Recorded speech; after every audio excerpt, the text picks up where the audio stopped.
if they're selling the same amount of machines a month or more than they sell in the whole of the UK in a year, a lot of this tooling has to go with it. So it's not just cheaper because it's made in China, it's cheaper because we're making many, many thousands of them. It's not just about, right, let's just undercut everyone. The savings are there because they're made in such big numbers, and then it spreads down to us to, you know, be able to offer those prices. So you're watching this technical corner, you'll see the range of tooling that we've got in front of us here, and you're probably a machine shop owner, a production engineer, a production manager, and I'm sure that you'll be looking to cut costs within your machine shop, but maintain quality. Now that's a problem that Ultra Tooling may be able to help you with, so I'm sure you'll be interested to hear what Russell, who's joined me today, has got to say. Russell, nice to see you. Brand new business, Ultra Tooling. Before we get into the products that you supply and how you possibly can help in those areas, just tell us a little bit about yourself and your history, because you're a pretty well-known character, certainly in the Swiss type machining world.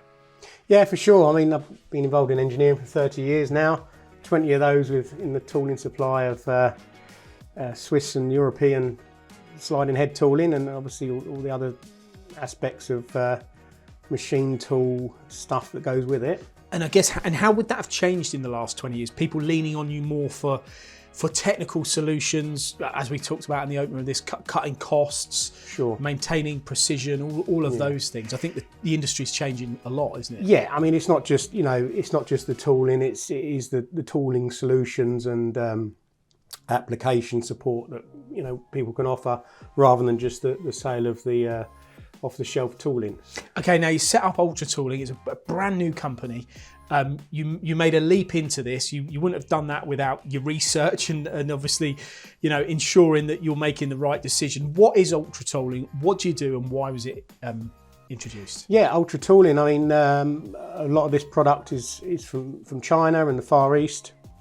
The quality's moved on considerably in the past few years, and that's been applying pressure to certain aspects of the tooling world. So I think now that the quality standards are up, the reliability's up, but still the costs are significantly less. And when you look at the range of products that you're offering here, obviously we've got a few here. We've got back ends, we've got, well, maybe just talk us through some of the products within the range. Yeah, I mean, sure. I mean, obviously my background is small parts turning. That's my sort of specialism. So small parts turning, predominantly sliding head. So the small 8 to 16 mil shank tools, and obviously all the inserts that go with it. Full ISO range, twin screw cutting inserts. And when you consider to what you were previously doing, then is there any compromise in this area? You know, is there certain certifications that other tooling products have got that you haven't? Is there certain materials they're made out of that yours aren't? Or can you confidently say? I think it's just when you compare to the other manufacturers, it's all there. You know, the material qualities, the identification, and everything, and the standards that go with it are just really good.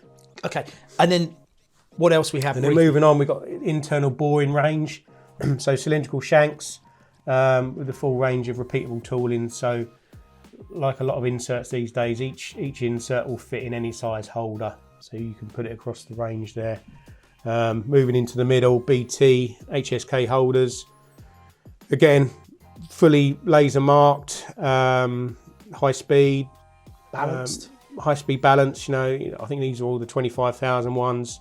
Collet holders, heat shrink, HSK, BT, the usual stuff.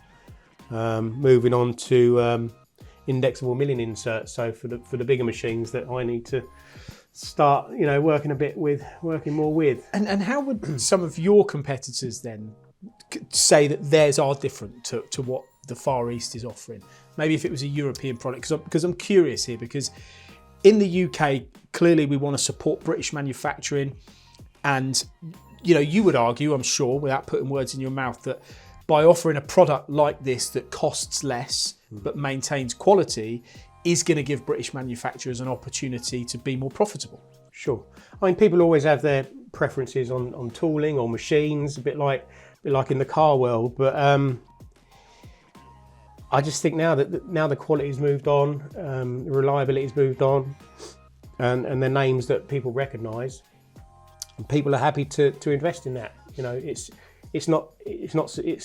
supporting another economy across the world, but at the same time saving money and keeping the reliability. And didn't you say to me they were was it selling 500 sliding head machine or 500 sliding head machines installed a month in when China? you think of the domestic market in China and the output that they get through, and would they be using for this type of tooling? So if they're selling the same amount of machines a month or more than they sell in the whole of the UK in a year, a lot of this tooling has to go with it. So it's not just cheaper because it's made in China, it's cheaper because they're making many thousands of them. Yeah, I find this market, and I don't get too involved in this market very often, but it is very competitive. It comes down to pennies in a sense, doesn't it? Sometimes in these investments, and also the personnel behind it, what you're offering from more of a solution and an applications perspective.